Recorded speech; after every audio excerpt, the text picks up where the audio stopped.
Umalis na tayo, baka mamaya may... Di ko alam kung may train dito. Oh, ano ka dyan? Doon ako dati nakatira, mga mare. Yun yung una ko nilapagan. Oh, ano ka dyan? Oh, ano ka dyan? Huwag ka nang magsalita.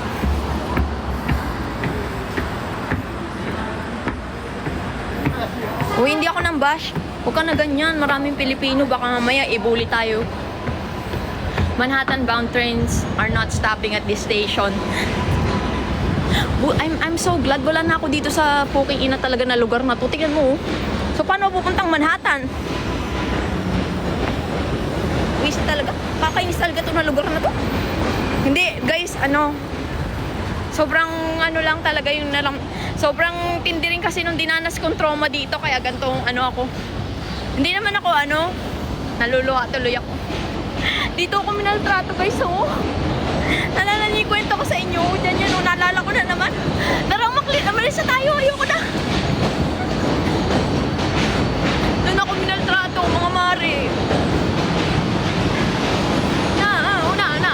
Malis na lang tayo. Oh, no. Sino na ang may pera ngayon, ha? Dati wala ka, syempre, wala ka na pera dati, be. Wala kang pera. Di ba sabi ko sa inyo?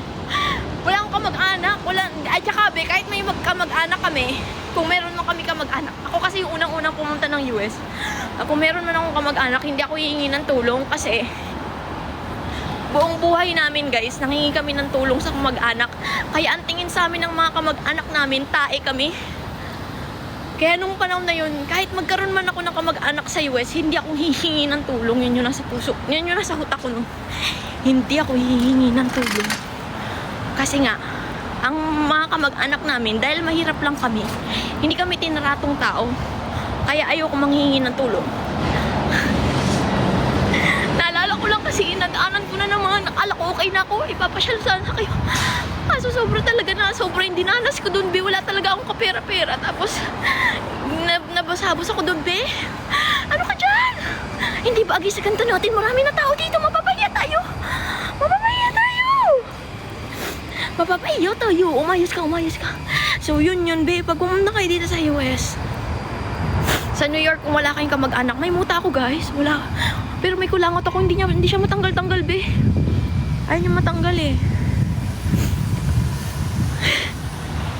Alam mo, guys, balik-balik ako dito dati. Balik-balik ako, lakad ako ng lakad. Kasi syempre wala kang pera, diba? Wala kang pera, lakad ka lang ng lakad. Parang, sabi ko, shit, sana makahanap ako ng bahay na matino-tino. O lahat talaga na makita kong Pilipino dito. Mga tita-tita. Nilalapitan ko, sabi ko, tita, may alam po ba kayo na apartment? Sabi ko, magbabayad po ako. Sabi ko, ganun. Oh, wag ka na umiyak. Tama na yan. Oh, ipapasyal ko na lang kayo, ha? Oh, ito yung lugar ng mga Pilipino, guys. Roosevelt Avenue. So, ang gagawin nyo, ingat kayo, pag unang dating nyo sa New York, tas wala kayong kamag-anak ng titirahan, malamang dito kayo makakahanap. Pero kung ako sa inyo, I suggest, ha? Kung pinaka-safe. Mahal lang, pero safe. Kung ako sa inyo, doon ako. O, kaya hindi ko namimiss ang pagkain ng Pilipino kasi marami dito na pagkain. Marami dito binatindahan na Pilipino, be. O, yan. Alam mo ba, be, yung grocery na yon, ang may-ari niyan, Pilipino. O, obvious ba? Pero mayaman yan. Nakausap ko din yan si ate. Nangingi ako ng tulong sa kanya. Pero ano naman magagawa niya? Siyempre, wala rin siyang magagawa. Nung time na yon, siguro, nabuang na din ako na hindi na ako nag-iisip ng diretso. Kung ano na lang siguro na kahit sino makita. Siyempre, be, pag desperado ka na, diba? Kahit sinong tao lalapitan mo na, ate, baka may alam kayo na bahay, ganyan. Kailangan ko po ng tulong. Parang ganyan. My God! Bakit kasi ayoko na yun na dentist ko? Kaya ayoko na bumalik dyan sa dentist ko, be. Kasi naalala ko tong lugar na to. Ayoko na dito bumalik, be. Kahit kapatid ko si Nini, ayaw dito ni Nini. Pumupunta lang siya dito para mamalengke ng mga Filipino food. Ayun, may Jollibee. Nakita nyo yun? Oh, may Jollibee. Kasi nga, to? Filipino town to be. Parang Chinatown, parang ganun. Pero Manila town, parang ganun to. Ito. Nalulungkot ako. Oh, sige na. Oh, ano na kwento natin? Oh, so pag dumating kayo sa New York, be, ang suggest ko sa inyo, wag kayong maghanap ng bahay sa Facebook. Kasi yun ang mali ko eh. Sumama ako sa mga grupo sa Facebook, yung basta hindi ka na magbanggit ng grupo, pero kasi 'di ba yun ang pinakamadaling gawin? Humanap ng bahay o mga marerentahan sa Facebook. Yung mga Facebook group ng New York na ganyan. Yun ang mali ko, mare. Sumama ako doon. Puro Pilipino doon. Tapos lahat. Basta. Pinaka-safe na gawin. Kahit mapamahal pa kayo, mag-Airbnb kayo. Kasi kung may mangyari sa inyo, may insurance kayo sa Airbnb. At alam mo yun, be? Third party ba yun? Third party si Airbnb. So, alam niya na ipoprotect ka. May bayad yun. Insured ka dun. Kung magkalokohan man, babalik sa'yo ni Airbnb lahat. So, kung ako sa inyo, mag-Airbnb kayo. Huwag na kayong makikirenta-renta sa, may mga ate dyan, may isang bedroom akong, mura. Oo, mura sa mura, pero magiging impyerno ang buhay mo. 99.9% mare, impyerno ang buhay mo dyan. Kung makahanap ka man ng matino, suntok sa buwan yan, mare. Ilang beses na ako nangupahan kasama ang mga Pinoy. Ingat. Sabi ko sa inyo, requirement sa Airbnb, wala, mare. Para ka lang din magbabakasyon. Legal, ano yan, be? Siyempre, dapat verified yung account mo sa Airbnb, di ba? Tapos, magbabayad ka lang sa kanila, ganun. As tourist ka lang sa Airbnb. Siyempre, panimula mo lang. Pag nakahanap ka na ng, let's say 6 months, makakuha ka na ng mga ID mo, ng mga papers mo, may bangko ka na, sumasahod ka na, magrenta ka na, mare. Magrenta ka na ng sarili mo. Huwag ka nang makisama sa mga bahay-bahay. Yung makikirent ka sa ibang bahay, yung ganyan, makikirent ka ng room nila, mare, wag na. Ano ka dyan? Sino si Gabriela? Ito talaga na si Gabriela ang crush ko, be. Nakita niyo yung puwet ni Gabriela? Kakaiba yung pilantik ng puwet ni Gabriela. Siya ang pinakamaganda. Eto na. Ayun na.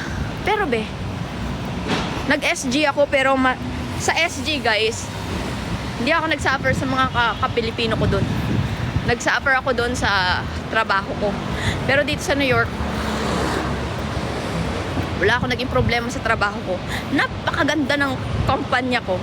Wala akong naging reklamo sa company. Kung pwede ko nga lang sabihin dito, bawal kasi, bawal akong mag-disclose. Kung pwede ko lang i-share sa inyo yung company. Where's the red ribbon here? There. Just go straight there. Okay, then. Bye po. Where's the red ribbon? It's over there. Siyempre, ayoko sa lahat, nagtatanong ng, bakit? Ay, bakit nire-report ako ni TikTok? Sabi niya, nag-harassment daw ako. Buang ka ba, TikTok? Buang ka ba talaga? Ito na yun, puro Pilipino dito. Mag-ingat ka sa mga sinasabi mo. Nung nag-Singapore ako, wala akong naging problema sa mga kabahay ko. Actually, sila pa nga naging na problema sa akin kasi makalat ako. Nakita niyo naman yung bahay ko. Hindi na ako magde-deny na malinis ako sa bahay. Nakita niyo naman yung bahay ko, di ba? Kahit wala si Logan, sinisisi ko lang kay Logan yun. Pero sa totoo lang, makalat talaga ako. Ito, papakita ko sa inyo yung palengke na pinupunta ni Nini. Ito yung favorite ni Nini na palengke. Sino yung nagsabi sa akin na yung Jollibee daw dito ay mahal kasi marami yung serving kasi mahal? Para sabihin ko sa'yo, mahal din ang karne dito, ha? Mahal din ang bilihin dito. Kasi parang inaaway niya ako eh. Sabi niya sa akin, mare, kaya daw, mahal daw ang Jollibee dito, pero kaya daw marami yung servings daw as compared sa Pilipinas. Kasi daw, mahal daw ang singil ng Jollibee dito. Girl, alam mo ba kung magkano ang mga price ng mga nasa palengke dito? Baka magulat ka. Di na ako magsasalita kasi puro Pilipino dito. Tingnan mo, pati yung mga sunsilk nandito. Papakita ko sa inyo kung bakit lagi ako namimik. Kung bakit, hindi ko rin alam. Alam mo ba, may lakad kami ng mga ninini. Pero nagpunta ko. Sabi ko, sasaglit lang ako sa dentist ko. Bakit ako mababan, ube? Tingnan niyo, papakita ko sa inyo kung gaano kamahal. Huwag ka na mabanggit kung magkano, ha? Bakit walang presyo to?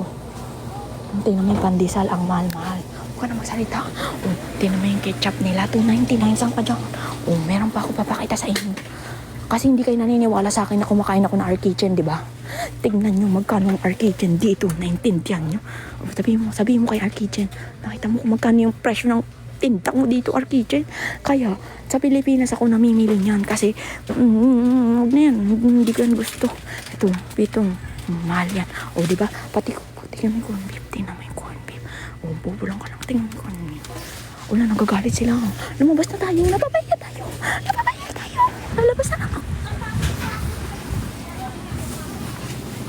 Kaya dito, mahal din ang grocery, pero kahit mahal ang bilihin dito, marami pa rin ang bigay ni Jollibee. Kaya nagulat ako sa sabi sa akin na kaya daw marami ang servings ng Jollibee dito is because mahal daw yung binayaran namin. Mahal din ang palengke dito, pero binibigay pa rin ni Jollibee dito ng marami.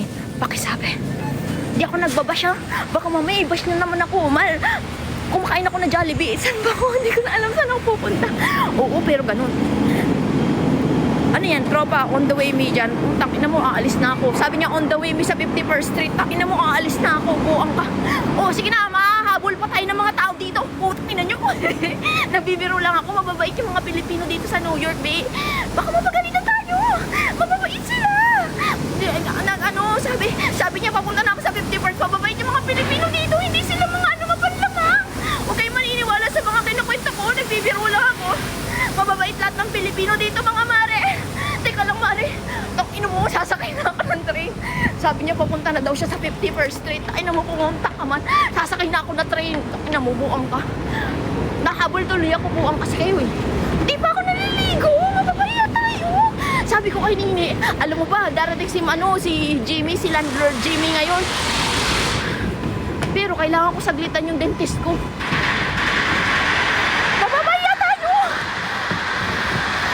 Alam kung nasan ako. Hindi na alam ng tao kung nasan ako. Sabi niya, papunta na ako dyan. Tumigil ka, hindi kita jowa. Alam mo, jowa kita. Magtigil ka, hiningal ako na. Bobo ka. O, aalis kami. Aalis kami ng mga kapatid ko. Na-approve yung leave ko. Saan ang daanan dito, be? Takinang train station to. Ayoko talaga dito, be. Ang puso ko.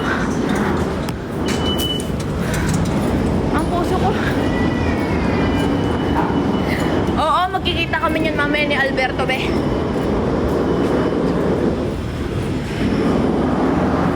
Saan yung Manhattan? O, dito dati na lugar ko, be. Mababait naman yung mga Pilipino dito. Pero huwag kayong makikita sa mga Pilipino, ah. Binibigyan ko na kayo ng advice. Huwag kayong titira sa mga Pilipino. Lalo na kung hindi professional. Hindi ako ng kung may nakarinig sa akin na Pilipina, baka sabihin, syempre pag marinig mo yan sa baba, sa tao, diba? Parang ang pangit pakinggan. Ang pangit nga naman pakinggan, pero make sure, be. Nahingal ako, be. Teka lang, be. Habulin muna natin yung puso natin. Grabe. Kasi natakot ako doon sa sinabi niya na on the way na ako sa 51st Street. Tumakbo ako, putangin na, sa 52nd Street lang ako eh. Okay na, be. So, ganyan, be. Kapag titira ka dito sa kapwa mo Pilipino, make sure na hihingin mo yung ID nila. Make sure na hihingin mo ID nila. Kasi, pag nagkalukuhan, syempre di ka naman, be, bakit parang ang dumi nito? Ano yan? Oh.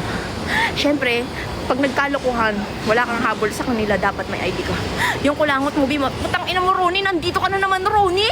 Tingnan mo, lagi na lang. Kanina ko pa yung kinukuha, Ronnie. Ayaw nga makuha kasi yung kuko ko, triangular. Oh, sige mo. Ayaw nga matanggal, Ronnie. Bobo ka ba, Ronnie? Tumigil ka na, Ronnie, ha? Lagi mo na lang ako na binabash. Gusto mo na i-block kita, Ronnie? Sinabi ko lang nga sa mga, alam nyo ba guys, sabi sa akin ni Ronnie guys, oh, hoy, ayusin mo yung, ayusin mo yung pagbabash mo sa akin sa live mo kasi baka atakin ako ng mga kulto mo. Kulto daw kayo guys, oh.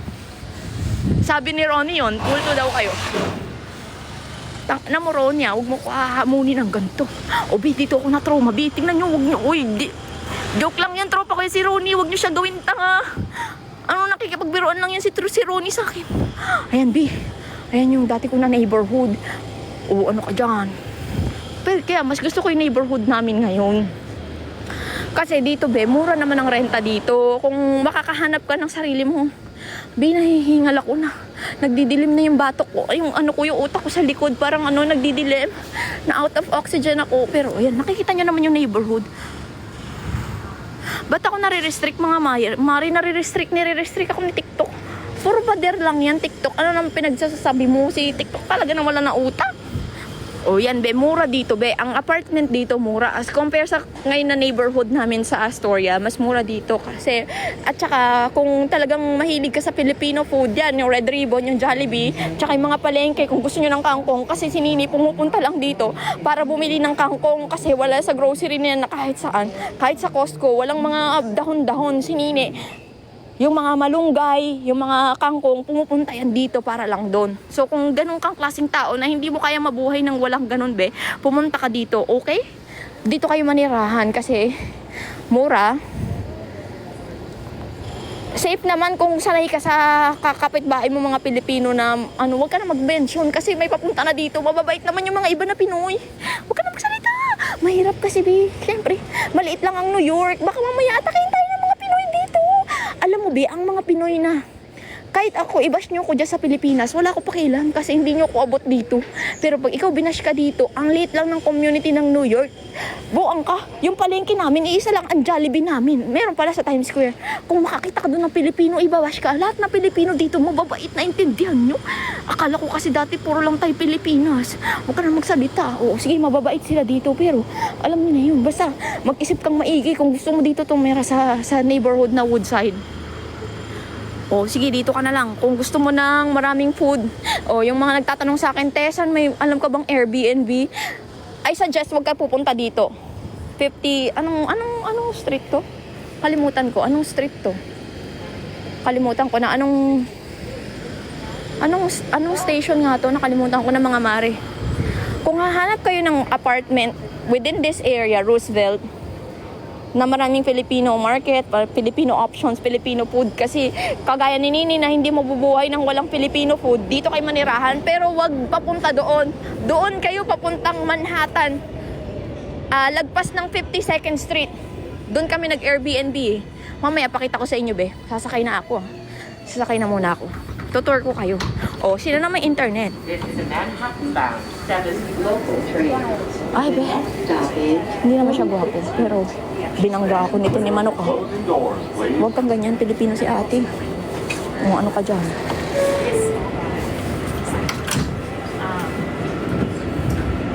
Oo, 51st Street. O, may epal si Frederick. Frederick, tumigil ka. Huwag ka nang magbanggit kung nasan ako, Frederick. Sabi ko na nga, mababait ang mga Pilipino. Tumigil ka dyan, Frederick. O, hindi kita dinamay, Frederick. Sabi ko, mababait ang mga Pilipino. Tumigil ka. O, ayan guys. Ayan na. Dito kami nag-Airbnb dati, be. Ni Nini. Pero ayaw pa rin ni Nini dito. Pero mga Korean na yun, mga kasama namin dito, be. Dito kami nag-Airbnb ni Nini. Wait lang, guys.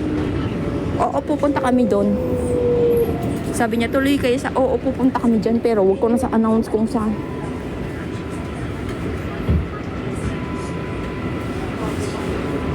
Ay, zoom out pala, be. Ay, man. Naka-zoom in pala ako, be. Oh, ano ka dyan?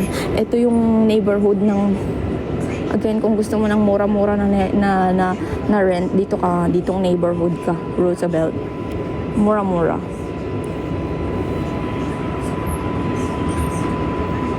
Oh, ayan. Ang tagal naman ng neighborhood ko. Dito kami nag-Airbnb ni Nini. Mabait yun na Airbnb na tinirahan namin ni Nini. Ito, dito kami naglalaban ni Nini dati. Diyan kami naglalaba. Diyan, oh. Diyan. Diyan kami dati naglalaban ni Nini. O, ano ko dyan? Ang baho na ng cellphone ko, be. Amoy laway. Ba't yan yung amoy ng cellphone ko? Amoy bibig. Dalaw ko lang sa dentist ko.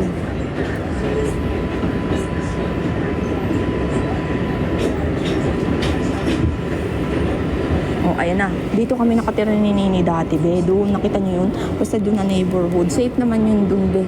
Yun. Dito kayo pag maghihanap kayo ng apartment dito. Above. Ma-okay dito, mare. Ang init, ha. Basta na yung kilikili ko. Oh, ayun na. Oh, sige na, uuwi na ako. Kasi sabi ko kay Nini, saglit lang ako eh. Pupunta lang ako sa dentist. May lakad pa kami, pero pumasok pa ako ng grocery. Gusto ko lang pakita sa inyo na mahal pa rin ang bilihin dito, be. Siyempre, hindi mo pwedeng murang bilihin dito. Hindi Philippine price. Siyempre, US price pa din. Pero ang Jollibee namin, marami pa rin ang servings. Kaya, tigilan-tigilan nyo ko na sinabi nyo na, kaya, siyempre, you pay what you get. What tumigil-tigil ka. Mahal man yung Jollibee namin. Mahal din ang bilihin dito. Pero ganun pa din dyan. Hindi. Mahal lang na yung singil. Ang liit pa na serving, tumigil ka. Ayan, dito kami dati, be. O, ayan na street. Lincoln Avenue. Diyan, dito kami dati. Oh, tangina, saan ka dyan? Saan ka dyan? Yung neighborhood ko, puro graffiti. Ano ka dyan? Hindi ko alam ano spelling ng graffiti. Dapat ilalagay ko sa caption ko dito yun dati. May graffiti. Pero hindi ko alam kung may giraffe ba na FF or PH. Huwag ka na lang magsalita. Minsan, huwag ka nang magsalita. Basta. Lipat na nga lang tayo, ayoko na dito. Naaalala ko lang, kasi nung nagde-date pa kami nung ex ko, dito pa ako nakatira, nahatid sundo niya ako dito. Siyempre, iba yung alaala. Huwag ka na magsalita. Tsaka marami na Pilipino dito, tingnan niyo. Maraming Pilipino dito. Magpupulong-bulong ka. Ilapit mo na lang yung bunganga mo sa loob ng speaker. Mapapahiya pa tayo. Sabi niya, ma, birthday ko ngayon. Happy birthday, Camille. Happy birthday, Camille, ha? Oh, sige na. Happy birthday, Camille. Pinakita ko lang sa inyo yung lugar namin. Hi, Alberto. How are you? I'll see you soon. I went here.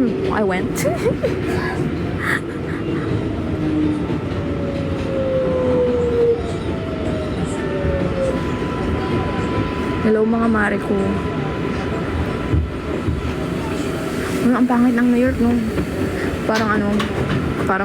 Pero okay lang, masaya ako dito. Ano ka dyan? Hindi ko ipagpapalit ang New York sa ibang state. Tanungin nyo sila dyan. Tanungin nyo yung mga ibang Pinoy sa ibang state. Gusto nila sa New York. Tumigil ka. Siyempre may mga sasabot na taga California. Sasabihin nila, hindi, no, excuse me. O, di wow. Did you did? New York pa rin ako kahit ano na gawin ninyo.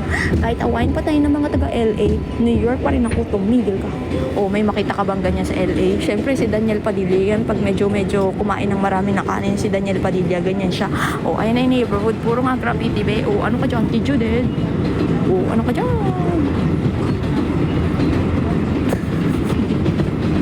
O, di ba? Ayun o, may Baskin Robbins pa dyan.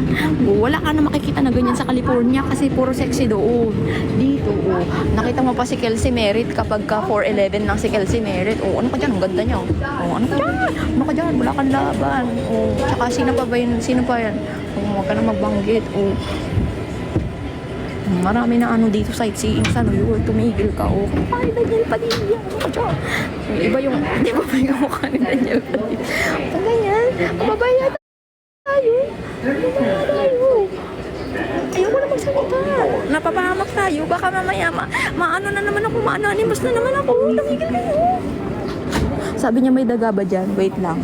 Abangan mo, be.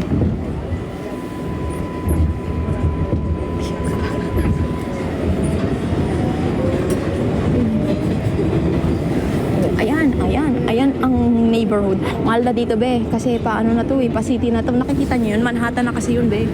Kaya mahal na dito, mahal na ang renta dito. I doubt na maghahanap ka ng nag-try din kami ni Nining humanap ng condo dito, 1 bedroom, parang 5,000, 6,000. Mahal na dito, mare. Malapit ka na kasi sa Manhattan eh, isang tawid na lang. Syempre, depende pa rin talaga sa location. 'Di ba? Mahal na dito, be. Palabas na kasi ako, baka maiwanan. Be, papakita ko sa inyo. Maalala ko na naman yung jowa ko na nainiwan ako na jowa ko. Kasi dito kami pumupunta dati. Nung mga bago-bago pa kami, nung wala pa si Logan. Sabi niya, be, alam mo ba, be? May kukwento ko sa inyo. Sinisi niya pa si Logan. Sabi niya, mas masaya daw yung buhay namin nung wala si Logan. Tingnan mo yung nasa mata ko. Tingnan mo yung sa mata ko pag-isip ko, may ganyan. Baboy mo. Sabi niya, nagbengbang kayo ng jowa mo. Tumigil ka, ang baboy mo. O, tumingin ka na lang kay Daniel Padilla. Nagigigil ako sa'yo. Pero yun nga si Kelsey Merritt. Ang ganda ni Kelsey Merritt, babe. Pa dyan. Ganda ni Kelsey Merritt. Pababa na ako ng isang street, babe. Naalala ko dati. Dito niya ako niyakap. Naramdaman ko yung bukol niya. Ano ka dyan? Napabaya tayo. Nanonood yung nanay ko. Hindi ko alam yung sinasabi niyo. Pero dito yun, B, syempre, bigla niya ako nayakap sa likod. Naramdaman ko yung may bato sa likod. Yung nanay mo nanonood. Huwag kang baboy. Syempre, biglang nag-u-turn yung train. May kumalas ko sa likod ko. Sabi ko, ano yun? Ang baboy niya. Huwag kang ganyan. Nanonood yung nanay ko. Oh, ayan na lang. Panoorin niyo na lang yung view. Oh, ayan na lang. Oh, ayan. Syempre, patawid na kayo sa matanan. Ang bobo niyo.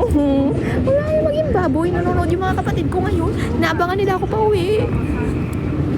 Tumigil kayo. Siyempre, mauga-uga yung train. Tapos na, siguro, tumama ako sa kanto. Ay, sabi ko, ay, bakit yung bakal tumama sa likod ko? Ganun. Nasaksakan ako ng ugat pa. Ganun. Pag nasaksakan ka ng ugat pa, sabihin mo, tumigil ka, Daniel Padilla. Huwag kang makikinig sa kwentuhan namin dito. Kasi kasuhin mo yung nahikaw mo. Ba't ka nakahikaw? Ang laki ng diamond mo. Tumigil ka. Tumigil ka. O yan, be, mahal na yan dito. Nag-try kami maghanap ng apartment dito ni Nini. Grabe yung mahal na dito. Kasi nga, isang tawid na lang Manhattan. Tumigil na kayo. Ano ba? Nabububo kayo. Nabubo na ako sa inyo. O, sige na. Lilipat na ako ng isang train. Mamaya sabihin na naman ako ng mga kaklase ko, na-anonymous post ka na naman. Na-anonymous post na naman ako kasi mababait yung tao sa TikTok. Puro matatalino. Puro nag-a-assess ng trauma ka na yun. Hindi ko nabasa yung mga comment ninyo. Ano ka dyan? Kala nyo hindi ko nabasa yung comment nyo dun sa may kwento ng mami ko? Sabi nyo doon, may trauma ako. Generational trauma pa kayo nalalaman. Tumigil ka. Sinisisi nyo yung mga magulang ko kung ba't ganito yung pagpapalaki sa amin. Bakit may mali ba nung lumako na? Iwan na ako ng tren. O, ano ka dyan? Naiwan na ako ng tren. Bobo kasi kayo eh. Ba't kasi ako nakikipagkwentuhan sa inyo? O, diba? Yun na yung Manhattan, be. O, pagtawid mo dyan, dito ako sa Astoria, be. Doon yung Woodside, mga mare. Ano sabi? Ilang minuto daw? 4 minutes pala eh. 4 minutes papunta na tayo sa Deep Mars. O, sige na. Ba't ako atras, mare? Gusto mo akong mamatay? Bobo ka ba? Ayoko, be. Alam mo, be, pag tumalon ka sa ganyan, siguraduhin mong patay ka na. Kasi pag tumalon ka dyan at buhay ka pa, katakot-takot ang penalty mo. Kaya siguraduhin mo, ang advice ko sa inyo, pag kayo tumalon sa ganyan, siguraduhin yung patay ka agad. Kasi kung hindi ka patigok, mare, tangina mo, laki ng babayaran mo. Huwag mo ko'y damay kung gusto mo magpakamatay. Nakikita ko na naman si Ronnie. Ronnie, huwag mo gamitin yung picture ni Papa Jesus. Kaya kita lagi napapansin kasi yung picture ni Papa Jesus. You're so blasphemous. Lahat kami dito magagalang. Lahat kami dito katoliko. Ronnie, huwag mong babuyin si Papa Jesus. Hindi siya pwedeng gawing profile picture na ganyan, Ronnie. Huwag mo siyang babuyin. Baguhin mo yan, Ronnie. Tigil-tigilan mo ko. Alam mo ba, be? Alam mo ba yung may-ari ng building na yan? Para sabihin ko sa inyo, alam niyo ba si Valerina Farm? Ginajudge na nila ako kasi nagla-live ako. Tigil-tigilan niyo ko, ha? Tigil-tigilan mo ko, kuya. Yung anit mo kapantay lang ng leeg ko. Tumigil ka. Kala mo dyan? 5 flat lang ako, tapos kapantay ng anit mo yung leeg ko? Sige, huwag mo kong pagmamataasan ng ganyan. Sige, i-ano mo na lang ako, anonymous mo ko. Walang yaka, titignan mo ko na ganyan. Nagkukwento ako dito sa live ko. Ayan, ang may-ari niyan, be, si Valerina Farm. Ang may-ari niyan, be. Ang may-ari ng kampanya na yan, B, ang tatay ng napang-asawa ni Valerina Farm. Kaya ibahin niyo si Valerina Farm. B, pag nandito kayo sa New York, huwag kayo tatapak dito, ha. Always make sure ang likod nyo nandito, be. Laging nandito. Kaya pag ako nandito, laging nakaganyan yung likod ko, mare. Sige na, kasi nga lumuha ako.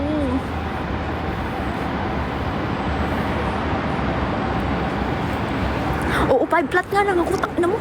Pero nilalagay ko sa resume ko, 5'2" ako. Syempre, papaya mo ba yung sarili mo? Ayun na yung Manhattan, be, bago dumating yung train. Ayun yung Manhattan. Isang tawid lang, Manhattan na yan. Magpakamatay ka na. Wag na. Baka may bantay ni TikTok. Bawal yan, be. Seryoso yan. Dito na crime. Huwag kang ganyan. Baka may magtulak sa atin. Ayan na. Andito na yung train ko. Pauwi na ako. O, sino pupunta ng Harvard bukas?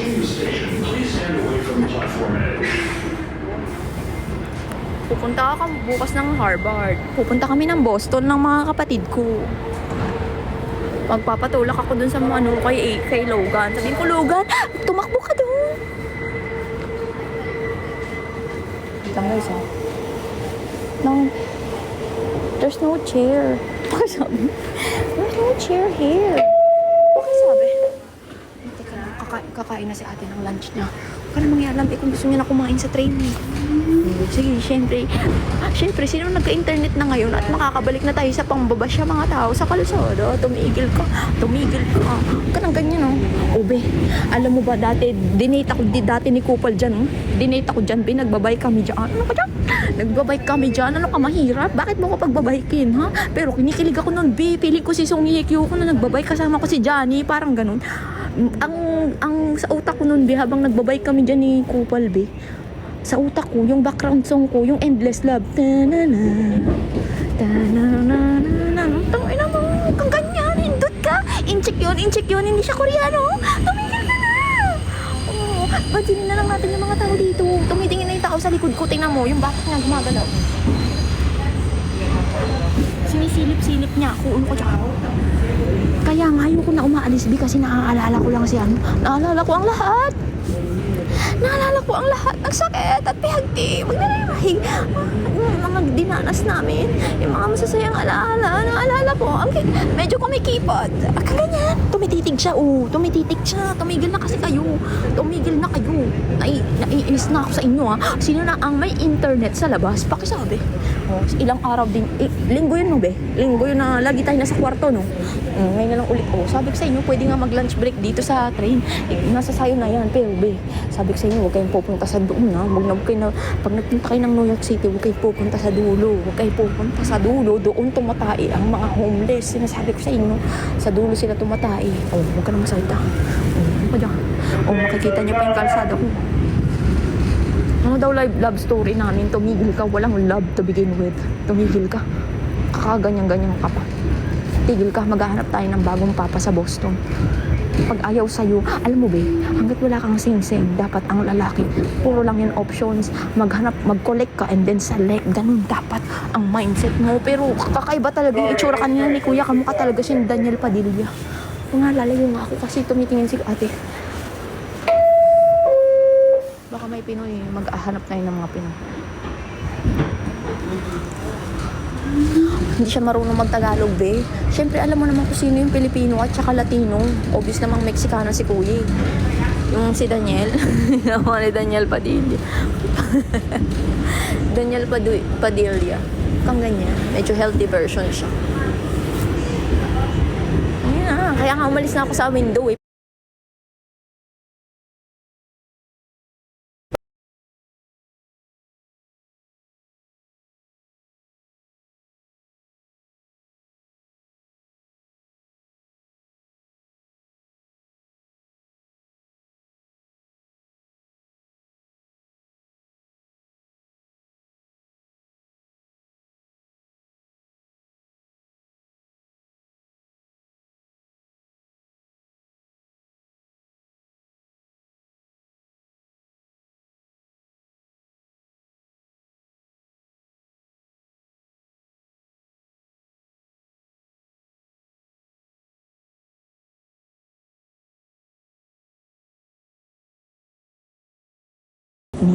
Kapag rush hour, tumayo ka.